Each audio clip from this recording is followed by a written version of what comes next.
आप लोग आज इस समय अपने अपने घरों पर समय बिता रहे हैं कोरोना वायरस के कारण। तो अब हम लोग कुछ इन छुट्टियों में कुछ थोड़ी सी पढ़ाई कर ली जाए। और पढ़ाई क्या, सभी बच्चों मुझसे कहा करते थे कि मैडम हम लोगों को ग्रामर पढ़ाइए। तो कुछ बच्चों का बहुत मन करता था कि ग्रामर में हम टेंस पढ़ें। तो मैं आज आप लोगों को ग्रामर शुरू से पढ़ाती हूँ। अब शुरू से पढ़ाने में क्या होगा कि आप लोग को पूरा कॉन्सेप्ट क्लियर रहेगा। और मैं डे 1 से आप लोग को पढ़ाना शुरू इसीलिए कर रही हूँ कि आज हम लोग सबसे पहले पढ़ेंगे कि सब्जेक्ट। ग्रामर में पढ़ेंगे, इंग्लिश ग्रामर पढ़ेंगे, ग्रामर में पढ़ेंगे सब्जेक्ट एंड प्रेडिकेट। सबसे शुरुआती चीज होती है हमारी सब्जेक्ट, कि हम किसके विषय में पढ़ रहे हैं। सब्जेक्ट क्या होता है, जब हम ग्रामर में जब हम पढ़ते हैं इंग्लिश में कि किसके विषय में बात कर रहे हैं। सब्जेक्ट वो होता है हम जिसके विषय में बात कर रहे हैं वो सब्जेक्ट है। और हम एक वाक्य में जिसके विषय में जो कह रहे हैं, जो बात कह रहे हैं वो प्रेडिकेट है, उसको कहते हैं प्रेडिकेट। जिसके बारे में बात की जाए वो सब्जेक्ट और जो बात की जाए वो प्रेडिकेट। हाँ तो बच्चों, हम लोग बातें कर रहे थे सब्जेक्ट और प्रेडिकेट की। सबसे पहले हम जानते, हमें आवश्यकता होती है जानने की कि part of the speech. Part of the speech क्या होता है, हमारे नाउन, प्रोनाउन, वर्ब, एडजेक्टिव और टेंस। तो हम लोग नाउन, प्रोनाउन, वर्ड, एडजेक्टिव पढ़ चुके हैं। वैसे क्लास 8 के बच्चे पढ़े हैं, 6 और 7 के बच्चे अभी नहीं पढ़े हैं।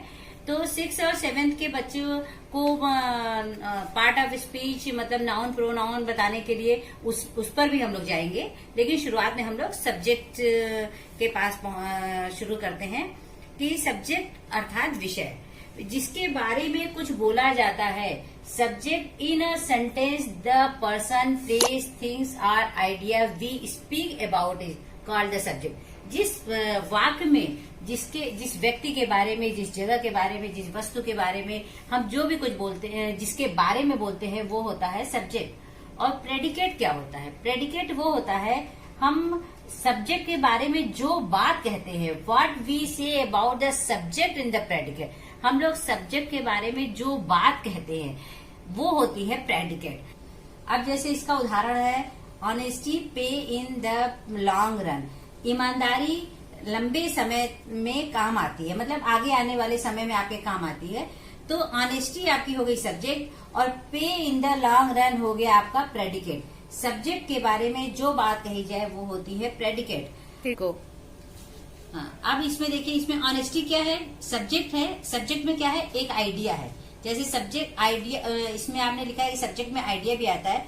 ऑनेस्टी एक आइडिया है। हाउ फनी शी इज, इसमें शी क्या है, ये सब्जेक्ट है। और शी आपका है पर्सन, सी आपका पर्सन है। और हाउ, शी के बारे में बोला जा रहा है हाउ फनी, कि वह कितनी मजाकिया है, मतलब वह तो आपका सब्जेक्ट है। और हाउ फनी इज आपका प्रेडिकेट है। My mother is preparing pizza.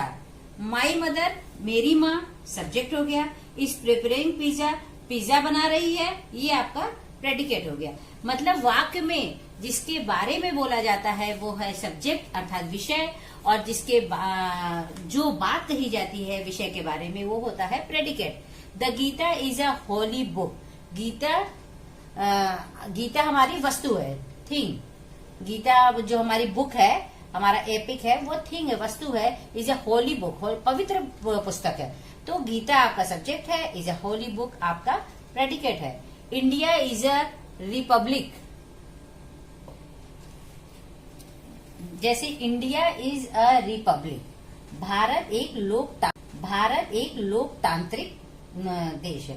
तो इंडिया आपका हो गया सब्जेक्ट और इंडिया आपका हो गया यहाँ पे प्लेस, और रिपब्लिक हो गया, इज अ रिपब्लिक हो गया आपका प्रेडिकेट। इस तरह से बच्चों आपको सब्जेक्ट और प्रेडिकेट का अंतर समझ में आ गया होगा कि सब्जेक्ट वो होता है जिसके विषय में बात की जाती है, और प्रेडिकेट वो होता है जिसके जो बात विषय के बारे में कही जाती है वो होता है predicate. Whatever is not a subject in a sentence is predicate। अच्छा, ये यहाँ पे आपका लिखा हुआ है whatever is not a subject in a sentence is predicate। इसका मतलब है कि जब हम आपको करने के लिए कुछ होमवर्क देंगे, जो आप लोगों को मुझे कल करके दिखाना है, बताना है, भेजना है कि इसमें इस वाक्य में क्या सब्जेक्ट है और क्या प्रेडिकेट। तो जब आप उसमें सब्जेक्ट को चूज कर लेंगे तो इसका मतलब है बचा हुआ चीज है प्रेडिकेट है। इसमें आपने सब्जेक्ट को चूज कर लिया तो जो कुछ सेंटेंस में वाक्य में जो बच गया वो प्रेडिकेट है। तो अब बच्चों आप लोग को समझ में आ गया कि सब्जेक्ट और प्रेडिकेट क्या है। जब कल अब मैं आप लोगों को कुछ होमवर्क देती हूँ, उस होमवर्क को आप लोग कल करके दिखाएंगे। उसके बाद से फिर हम लोग इसी में पार्ट ऑफ द स्पीच पढ़ेंगे और इसी में ग्रामर में आगे बढ़ेंगे और इसके बाद हम लोग टेंस पढ़ेंगे। ठीक है, ओके, ठीक है बच्चों। अब मैं आप लोगों को होमवर्क देती हूँ और उस होमवर्क को उसमें से सब्जेक्ट और प्रेडिकेट छांट करके आप लोगों को कल मुझे अपना होमवर्क सबमिट करना है। व्हाट्सएप पे ही आप अपना होमवर्क मुझे सबमिट कर देंगे। ओके, देखो बच्चों, आज आप लोगों को जो मैंने सब्जेक्ट और प्रेडिकेट पढ़ाए हैं उसका ये होमवर्क है। ये कुछ वाक्य दिए हुए हैं, ये 8 वाक्य दिए हुए हैं। इसमें से आपको छांटना है कि क्या सब्जेक्ट है और क्या प्रेडिकेट है। वो छांट करके फिर मुझे अपना आंसर व्हाट्सएप पे भेजना है। और ये जो सारे शब्द लिखे हुए हैं, ये सारे वाक्य लिखे हुए हैं, इनके कठिन शब्द ये दिए हुए हैं। अगर आप लोगों को किसी शब्द की मीनिंग ना आती हो तो ये उसके कठिन शब्द है। जैसे मैं एक बार आप लोगों को पढ़ के बता दे रही हूँ क्योंकि आप लोगों को पढ़ने में फिर दिक्कत होती है। India is a leader in the software industry. Courtesy costs nothing. How brave your cousin is. Do not indulge in backbiting. I had a nightmare yesterday. You can't ignore the past. Your future is bright. My nephew is an engineer. इसका हिंदी भी बता देती हूँ क्योंकि आप लोग को फिर हिंदी समझने में दिक्कत होती है। भारत सॉफ्टवेयर उद्योग में अग्रणी है। मानवता की कोई कीमत नहीं होती है। How brave your cousin is. तुम्हारा चचेरा भाई कितना बहादुर है। Do not indulge in back biting. Back biting मतलब पीठ पीछे चुगली करने, चुगली में मत शामिल हो। इंडल्ज माने शामिल हो। I had a nightmare yesterday. मैंने कल रात, यस्टरडे मीन्स कल रात, बीती हुई कल रात एक बुरा सपना देखा।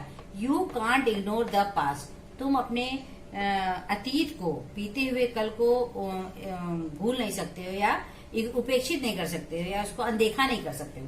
Your future is bright. तुम्हारा भविष्य बहुत ब्राइट है, ऐसा चमकीला है या बहुत तुम भविष्य में बहुत आगे जाओगे। माई नेफ्यू इज एन इंजीनियर। मेरा भतीजा एक इंजीनियर है।